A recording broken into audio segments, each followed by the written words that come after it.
What's up everyone, welcome to this video.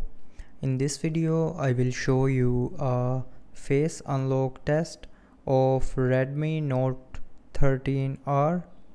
So if you want to check how fast is your face unlock in your Redmi Note 13R, then take your phone, lock your screen and then press the power key and check how much time it takes to unlock your screen.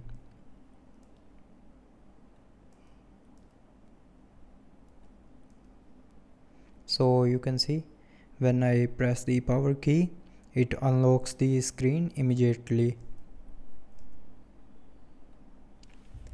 So the face unlock of Redmi Note 13R is very fast. So I hope you liked the video. Thanks for watching.